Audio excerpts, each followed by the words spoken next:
Hello everyone, this is Ajmer Hasan. আমাদের আজকের এই ক্লাসে আলোচনা করতে যাচ্ছি নবম দশম শ্রেণীর একটি অতি গুরুত্বপূর্ণ প্যাসেজ, যেটা অনেকেই মেহেরজানের প্যাসেজ নামে চিনে থাকবে। তাহলে চলো দেরি না করে শুরু করা যাক।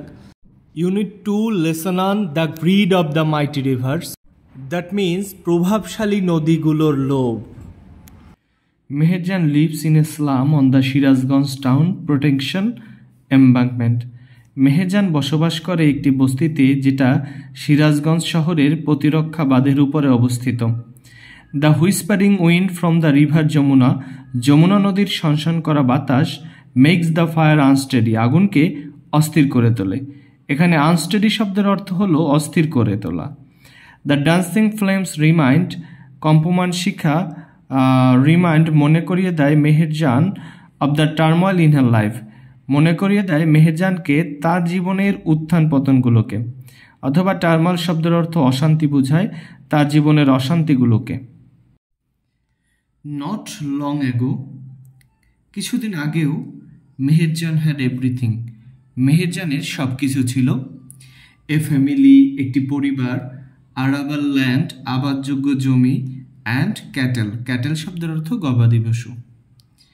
The erosion of the Yamuna, Yamuna নদীর ভাঙন, gradually consumed all her property, Yamuna নদীর ভাঙন ধীরে ধীরে তার সব জমি জমা মানে প্রপার্টি।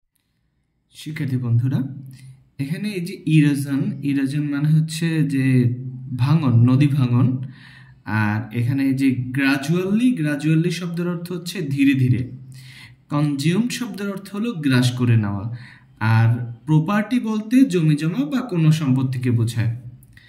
ইট ফাইনালি ক্লেইমড হার অনলি শেল্টার, এটা পরিশেষে ক্লেইম দখল করে নিয়েছে হার অনলি শেল্টার, তার একমাত্র আশ্রয়স্থল, ডিউরিং দ্য লাস্ট মনসুন, গত মৌসুমে।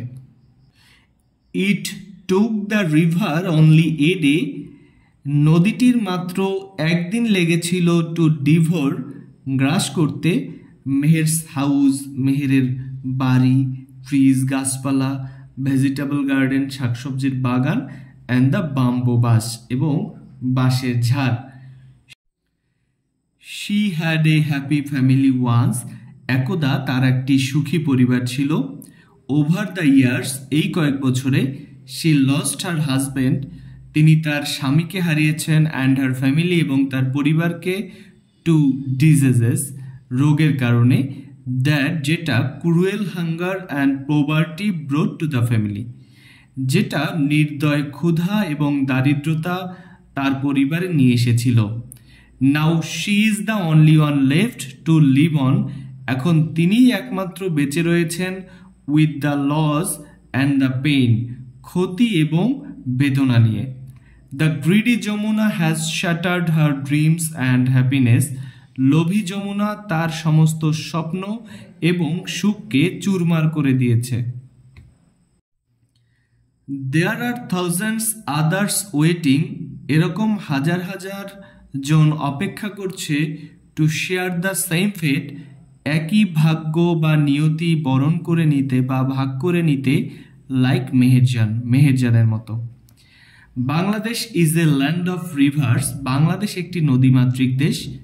সাম অফ হুজ ব্যাঙ্কস, যার কিছু কিছু কুল, ওভারফ্লো প্লাবিত হয়, অর ইরড অথবা ভাঙে, ডিউরিং মনসুন বর্ষাকালে। Erosion is a harsh reality for the people, ভাঙন হলো একটি নির্দয় বাস্তবতা, ফর দ্য পিপল লোকেদের জন্য, living along the river banks, যারা নদীর তীরবর্তী স্থানে বসবাস করে। ডিউরিং ইচ মনসুন, প্রতি বর্ষাকালে, many more villages are threatened by the mighty rivers, অনেক অনেক গ্রাম এই ধরনের মাইটি রিভার্স মানে প্রভাবশালী নদীর দ্বারা হুমকির মুখে পড়ে, লাইক দ্য যমুনা, বিশেষ করে যেমন Jamuna, the Padma and the মেঘনা। ইট ইজ এস্টিমেটেড দ্যাট, এটা আশঙ্কা করা যায় যে, রিভার এরিজন মেক্স, নদী ভাঙন করে, অ্যাটলিস্ট 1 লাখ পিপল হোমলেস, কমপক্ষে 1 লক্ষ মানুষকে গৃহহীন, এভরি ইয়ার ইন বাংলাদেশ, প্রতি বছর বাংলাদেশে।